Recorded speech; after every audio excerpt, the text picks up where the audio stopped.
Así que la situación del empleo en nuestro país, si bien se ha agravado de manera profunda con este proceso de emergencia sanitaria y sus efectos sobre la economía, es necesario decir que veníamos ya a una situación bastante compleja en materia laboral y de empleo. Como ustedes saben, el periodo de crecimiento económico que experimentamos en nuestro país y que hizo que en la región y en muchos lados se viera, en nuestro caso, como un caso de éxito del modelo económico, acabó después de la crisis financiera del 2008-2009 y luego de un pequeño repunte entre el 2011 y 2012, la tasa de crecimiento ha estado ascendiendo hasta la fecha, del 2014 al 2019.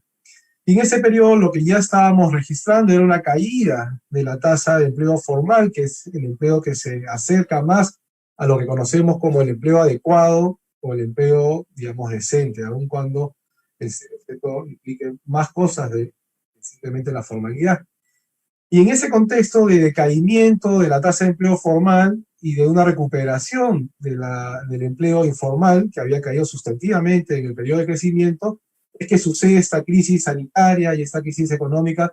que lo que nos plantea es una agudización de estos procesos de precarización del empleo, en tanto es el empleo informal y el subempleo lo que ha venido creciendo más en los últimos años, y, digamos, nos enfrenta a algo que ya se ha venido discutiendo mucho estos últimos meses, que es la precaria situación del Estado peruano y de la implementación de servicios básicos que garanticen derechos a la población, lo que está a la base de buena parte de las discusiones que hemos venido asistiendo este tiempo. La respuesta del Estado peruano a la crisis sanitaria y económica no ha sido lo suficientemente oportuna para reducir los márgenes de impacto negativos que han habido en la economía y en el empleo en particular. Hemos visto, a partir de la exposición de la doctora Salas, que hay una serie de efectos que son preocupantes, que son negativos en otras dimensiones. En el empleo, lo que se señala es que ha habido una caída sustantiva de los empleos. Se habla a partir de cifras del INEI de 6 millones de empleos en los 4 primeros meses de pandemia, lo cual es una cifra bastante abultada. Y dentro de este número grande de trabajadores que han perdido o su empleo, su fuente de ingresos, vemos que también se han vulnerado muchos derechos, sobre todo en el caso de los trabajadores del sector formal, que en teoría debieran, digamos, tener un ejercicio pleno de sus derechos laborales. Y esto se puede explicar por una serie de factores. El sector trabajo, deben saberlo, es uno de los sectores que menores recursos recibe por parte del Estado. En conjunto, lo que recibe el Ministerio de Trabajo y las direcciones regionales que tienen a su cargo esta función dentro del Estado no alcanza siquiera el 2% del presupuesto general de la República. Eso conlleva a que los servicios que pueda ofrecer este ministerio y sus direcciones regionales son bastante limitados y no se dan abasto para enfrentar la fuerte demanda de servicios de intermediación laboral, de capacitación laboral, pero sobre todo de fiscalización laboral, que representa una de las principales funciones del sector, como es el rol tutelar de los derechos laborales. Una serie de casos de empresas que no fueron muy respetuosas o no tuvieron la suficiente capacidad de empatía con la situación de los trabajadores e implementaron medidas que afectaban los derechos y la continuidad de los ingresos y del empleo de los trabajadores. Estamos hablando de medianas y grandes empresas que han reportado importantes niveles de utilidades en los últimos años y que a la sola declaración del proceso de la situación de emergencia nacional y de la cuarentena, decidieron cortar por lo más fácil, que era suspender los contratos de trabajo de manera perfecta, aun cuando el gobierno había decretado para el primer mes y medio el uso de las suspensiones imperfectas de labores, que a diferencia de la suspensión perfecta, ambas modalidades que preexistían en nuestro ordenamiento legal, la suspensión imperfecta establecía que el empleador debía seguir depositando o entregándoles su remuneración a los trabajadores, aun cuando estos no realizasen labores, con cargo a que en diálogo, en acuerdo con el trabajador, se pudiese luego compensar, digamos, estas remuneraciones que habían sido brindadas aun cuando no realizasen la actividad económica. Sin embargo, varias empresas importantes dentro del mercado peruano, con recursos suficientes para poder solventar la planilla, digamos, un tiempo, el tiempo que se requiriese mientras durase la emergencia sanitaria, decidieron aplicar unilateralmente estas suspensiones perfectas que no establecían ninguna remuneración para los trabajadores. Y esta situación, digamos, se ha replicado en varios sectores. Para el caso de Ica, digamos que es una región, digamos, que ha experimentado procesos importantes de crecimiento económico en la última década y media o casi 2 décadas, hemos, digamos, tomado conocimiento de casos de empresas del sector agroexportador que no tomaron, digamos, las previsiones del caso para asegurar que sus trabajadores y trabajadoras no se contagiasen con el COVID-19. Vemos que más de 80 empresas reportaron casos de trabajadores contagiados, además de que muchas de estas empresas no pararon a pesar de la disposición del gobierno de la paralización de actividades económicas no esenciales. Y la posibilidad de que hayan seguido operando y exponiendo a sus trabajadores al contagio sin haber adoptado las medidas preventivas del caso, tiene que ver con lo que señalaba inicialmente, esta incapacidad del Estado de poder implementar la inspección de trabajo en todo el territorio nacional. Solo como un dato que ilustra muy bien esta situación, que es el punto de partida a partir del cual analizar la actuación del Estado en este contexto, es que en el país no existen más de 2.000 inspectores de trabajo para una población económicamente activa de 15 millones. Entonces, con esta situación de partida, iba a ser bien complicado, por no decir imposible, que el Estado pudiese asegurar que en este contexto de pandemia los trabajadores y las trabajadoras no estuviesen expuestos a situaciones de abuso que afectaran el ejercicio de derechos. Nota que el 80% de los recursos del programa Reactiva Perú, que ascendía a 140 millones, a 140.000 millones de soles,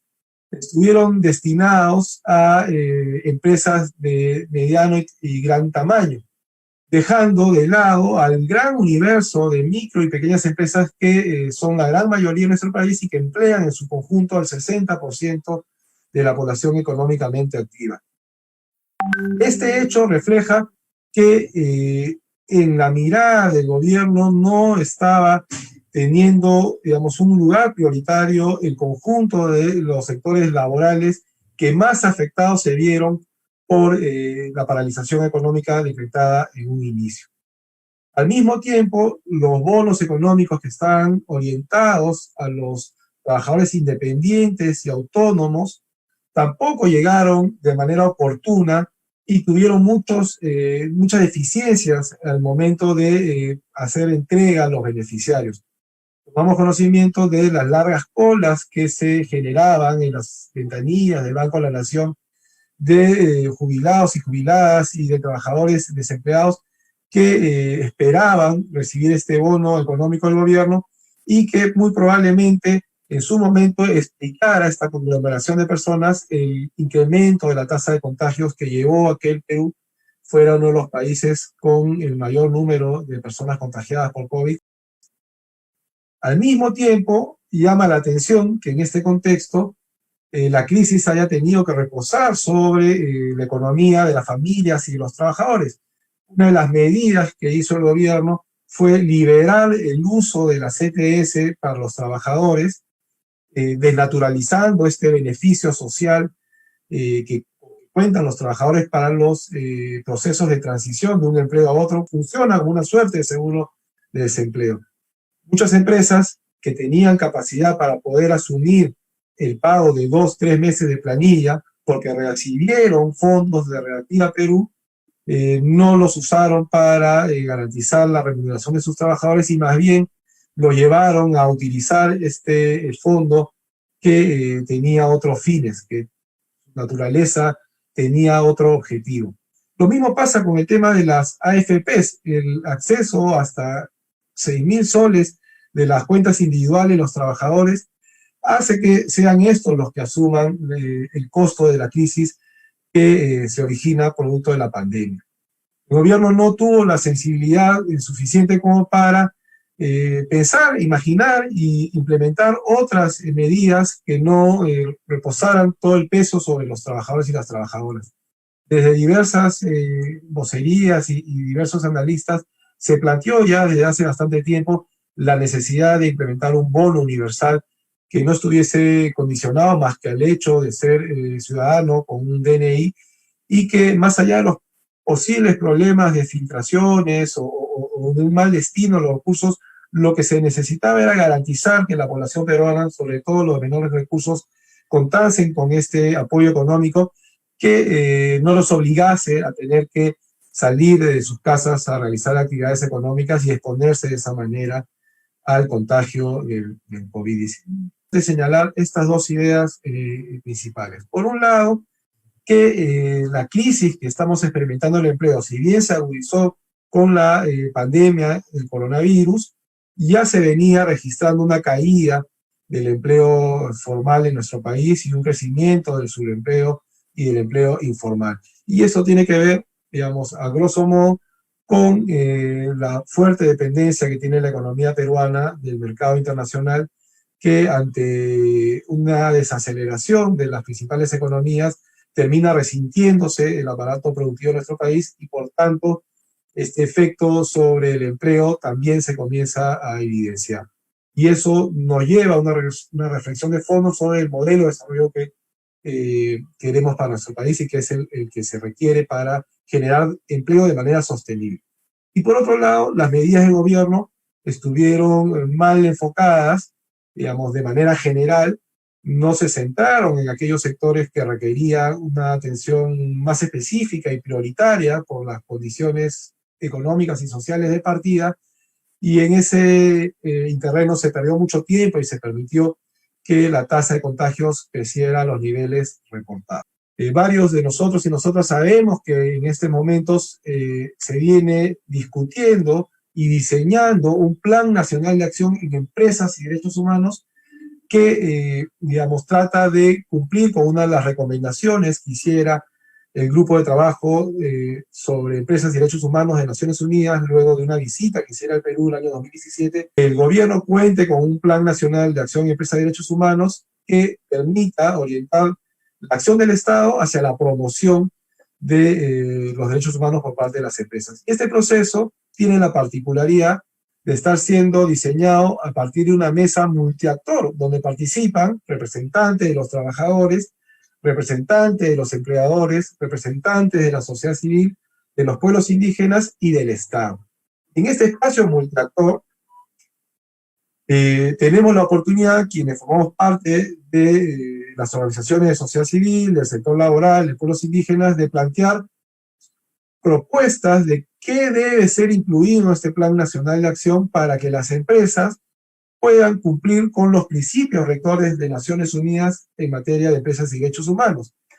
En el caso de las empresas supone el respeto de todos los estándares referidos a los derechos humanos que se vean afectados por la actividad empresarial. En el caso del Estado, reafirmar la obligación de proteger los derechos humanos. Y en el caso de ambos actores, Estado y empresas, de remediar en aquellas situaciones o casos donde se compruebe la vulneración de un derecho humano. Entonces, este proceso orientado al Plan Nacional de Acción en Empresas y Derechos Humanos es una oportunidad importante que tenemos hoy en día para establecer los lineamientos generales de la política de Estado que permitan que las empresas puedan cumplir con los derechos humanos y se beneficien en ese esfuerzo de alinear sus prácticas a lo que se conoce hoy en día como una conducta empresarial responsable. Y se está buscando que esta experiencia de alcance nacional se replique también para el caso de Ica, congregando actores del sector público y privado y de la sociedad civil a que participen en un plan piloto de empresas y derechos humanos que permita aterrizar toda esta discusión conceptual